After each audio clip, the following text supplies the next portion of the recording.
I wanna shoot, baby, shoot. Ooh, how you doing, baby? So what's up guys, no? Ayun, panibagong vlog ko na naman to. So ito ngayon guys, nandito ako ngayon sa Lila Bituon Resort. So lila pa rin to kesa nung nakaraan naming gala, lila rin yun. So ito guys, unexpected talaga, grabe. Nag-expect ako na ano lang to, na simple lang din, pero grabe ang ganda daw. So ito na, papunta na ako. Kasama ko yung mga team Lubukanan, so nandun na sila, nauna na sila doon.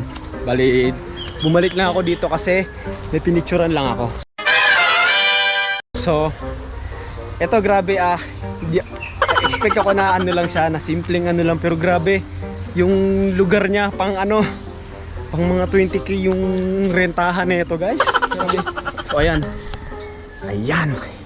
so nandyan na yung mga team Lubukanan members din, pero meron pang kulang.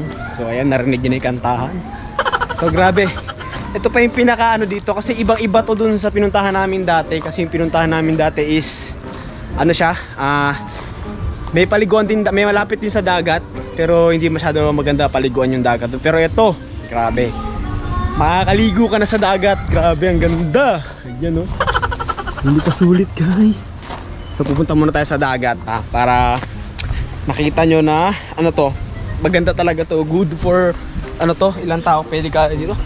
Basta ang dami, ewan ko, unlimited data. Basta mapuno kayo sa kwarto, walang pakialam. So ayan, ayan guys, tingnan nyo, ang lapit lang yan sa dagat at pwedeng maligo compared dun sa pinuntahan namin dati nung nag-reunion kami. So malapit din sa dagat, pero hindi siya pwede pang paliguan eh. Pero ito, pwede ka maligo dito guys. Yung ganda. So bago tayo mag room tour, ayan, papakilala ko rin sa inyo yung mga ka-team ko, mga team Lubukanan. So dati kasi nag-reunion na kami. Yung last video ko, ilang months na yun, 2020 pa yun, pero grabe rin yung gala namin doon. So ito na, ito yung bahay guys. San ka pa?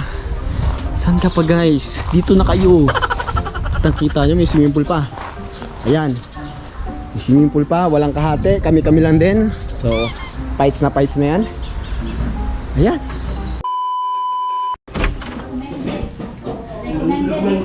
So ayan, busy pa sila sa pagluluto. So gurundo tayo. So ito yung unang kwarto. Siguro ano to, para sa mga magpares. At yan, kompleto rin, may cabinet. Merong din CR, ayan o. Diba? Sulit na sulit, grabe. So, may aircon pa. So, may rep pa, saan ka pa, may TV pa, mayroon pang salamin na malaki. Ayan, kitang-kita ako. Taga ko na. Okay na tayo sa taas. Mabilisang room tour lang to guys. So, ito yung taas niya. Yan, so what's up bro? Hey, what's up bro? Shout out kay Joseph TV. Bro, official, shout out there, shout out. So ayan, kitang-kita naman natin yung second floor niya. Ilan yung kasya dito? So 5 yung ano dito, kutsyon. So 10 ang kasya dito. Meron ding CR syempre. Yan, kitang-kita din ang CR. Oh, diba? Sulit na sulit. At meron pa siyang playlist. Ito na. Wow! Sulit na sulit para sa mga magbabakasyon guys. Kaya kung sa inyo dito na kayo, puntahan nyo na agad to agad. Kayo na agad yung sumunod sa akin. May aircon na, mayroon pang ano pa ba dito? Wala nga lang siyang wifi. So yun lang. Pero malakas yung signal dito. Malakas yung signal lang, smart at groove dito. Yun lang. Ito rin oh. Meron din tayong extra CR, tatlo. At meron din ano dito. Ayan. So ayan guys, so mamaya maliligo kami dyan. Sulit na sulit to guys. So nasa description ko lang kung yung site nila, kung pwede yung puntahan dito o pwede kayo mag-inquire. So ayan, shout out kay Melo.